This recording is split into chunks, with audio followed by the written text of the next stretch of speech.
আজকে যাচ্ছি আমরা সপরিবারে, পাশের বাড়িতেই থাকে আমাদের, তার বউয়ের স্বাদে। তো যাই হোক, তার 9 মাসের স্বাদ এটা, সেইখানেই আমরা যাচ্ছি। স্বাদের নেমন্তন্নটা ছিল হরিণঘাটাতে, যেটা আমাদের বাড়ির থেকে বেশ অনেকটাই দূরে। তাই আমরা টোটো করে, আমি, আমার মেয়ে, আমার ছেলে, আমার স্বামী আর আমাদের সকলের প্রিয় রাজরানী মিলে চলেছি। সকালবেলা উঠে স্নান টান করে চললাম সেই পথে। আজকের ওয়েদারটা বেশ সুন্দর ছিল, আকাশটা হালকা মেঘলা ছিল, সেরকম রোদ ছিল না, গরম ছিল প্রচণ্ড। কিন্তু এইমসের কাছে গিয়ে আমরা বৃষ্টি পেয়েছি। তো বৃষ্টিতে দেখো চারিদিকটা কি সুন্দর সবুজ হয়ে রয়েছে, আর আকাশটাও হালকা মেঘলা, হালকা ফুরফুরে হাওয়া, বৃষ্টি, আর তার সাথে এই এত দূরে আমাদের লং জার্নি। তো খুব খুব সুন্দরভাবেই শুরু করেছিলাম। এবার আমরা ঢুকে গেছি হরিণঘাটার মধ্যে। আমাদের কল্যাণী তো এমনিতেই চারিদিকটা সবুজ, সুন্দর, শান্ত। হরিণঘাটার ভেতরটাতেও এই দিকটাতেও খুব সুন্দর, চারিদিকটা সবুজ, ফাঁকা মাঠ, মেঘলা আকাশ, ঝিরঝিরে বৃষ্টি, এ যেন এক সুন্দর মনোরম পরিবেশ সৃষ্টি করেছে। তো আমরা সেটাকেই উপভোগ করছিলাম। দু চোখ জুড়ে যাচ্ছিল চারিদিকে এত সবুজ দেখে।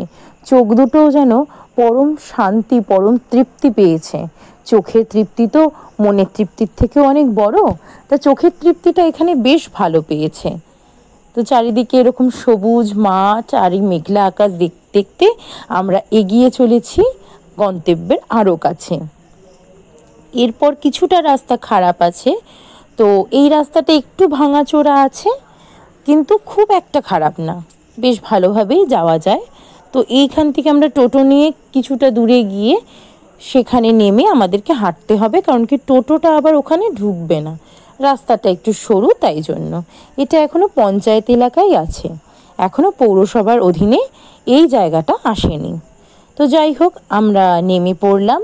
এবার হেঁটে হেঁটে বেশ কিছুটা যেতে হবে, যেইখানে আমার সেই বৌমা, আমার সম্পর্কে বৌমা হয়, সেই বৌমার বাড়ি। তো আমরা হেঁটে চলেছি। বৃষ্টি বলে রাস্তাটা একটু কাদা কাদা রয়েছে, না হলে রাস্তাটা বাঁধানো, কিন্তু এর পরের যে রাস্তাটা দেখবো সেটা একটু কাঁচা। তো এইটা হচ্ছে যমুনা নদী। নদীটা আগে বেশ সরু ছিল, এখন ভালো চওড়া হয়ে গেছে পাড় ভেঙে। তো দেখো, আমরা অলরেডি পৌঁছে গেছি আমাদের অনুষ্ঠান বাড়িতে। রাস্তাটা একটু বৃষ্টি হওয়াতে কাদা হয়েছিল, বাকি সবই ভালো ছিল। তো যাই হোক, এই আমার সেই বৌমা, যার 9 মাসের স্বাদ এটা।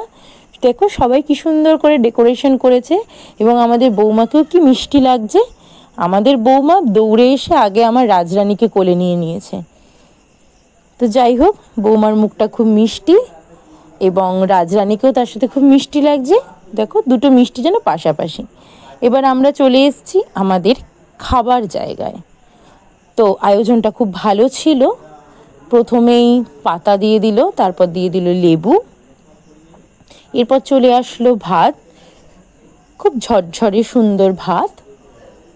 এর সাথে ছিল শাক ভাজা, সবুজ শাক ছিল, যেটা আমরা ডাঁটা শাকও বলে থাকি। তো যাই হোক, ডাঁটা শাকটা মেখে খেলাম। তারপর চলে আসলো খাওয়া শেষ করতে না করতে বেগুন ভাজা। বেশ আগেকার দিনে যেমনভাবে বোটা সমেত বেগুন ভাজা হতো, সেরকম বেগুন ভাজা, তার সাথে মাছের মাথা দিয়ে ডাল। ডাল আর বেগুন ভাজা দিয়ে খেতে কার না ভালো লাগে বলুন, তার সাথে একটু লেবু চিপে। তো যাই হোক, সেটা শেষ করতে করতেই পাতে চলে আসলো পটল আলু চিংড়ি। চিংড়িগুলো একটু ছোট ছিল, কিন্তু প্রচুর পরিমাণে ছিল। তো সেটাই আমি একটু দেখানোর চেষ্টা করছিলাম, যে চিংড়িটা কিন্তু বেশ ভালো পরিমাণে দিয়েছে, এবং স্বাদ খুবই সুন্দর ছিল, খুবই সুন্দর। যাই হোক, এরপর কোনো রকমভাবে সেটা শেষ করার পর পাতে চলে আসলো একটা ইয়াব বড় পাবদা মাছ। সর্ষে পোস্ত দিয়ে পাবদা মাছ করেছিল।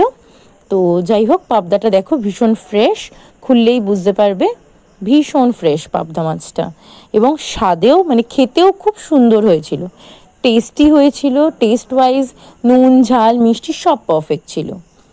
তারপরেই পাতে চলে আসলো আমাদের সকলের চেনাশোনা কাতলা মাছ।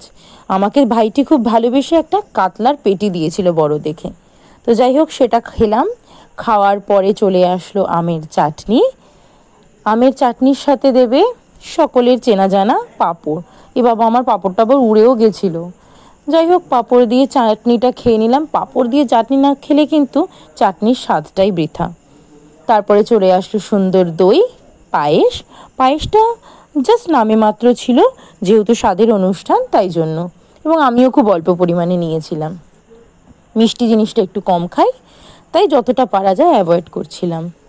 এরপর আমি মিষ্টি নিইনি, তার পরিবর্তে মিষ্টি নিয়েছিল আমার মেয়ে, তো সেটাই একটু দেখিয়ে দিলাম আপনাদের সবাইকে। আমি মিষ্টি খাইনি বলে আমার মেয়েকে খাওয়ানো হয়েছে। যাই হোক, এবার আমরা বেরিয়ে পড়লাম খাওয়া দাওয়া সুন্দর করে। তারপর এরকম মনোরম পরিবেশে আমরা সকলে বাড়ি ফেরার দিকে রওনা দিলাম। তো আজকের দিনটা এভাবেই সুন্দর করে কাটালাম। মোটামুটি চেষ্টা করি মেয়ের যে কদিন ছুটি থাকে সপ্তাহে সেই দিন একটু কোথাও বেরোনোর, কারণ কি তাতে আমার রাজরানীটারও একটু ঘোরা হয় আর আমাদেরও ঘোরা হয়। দেখো, আমরা ধীরে ধীরে চলে আসছি আমাদের চেনা জানা রাস্তা দিয়ে, চেনা জানা পথ দিয়ে আমাদের বাড়ির গন্তব্যে। ব্যাস এই ছিল আজকের দিন।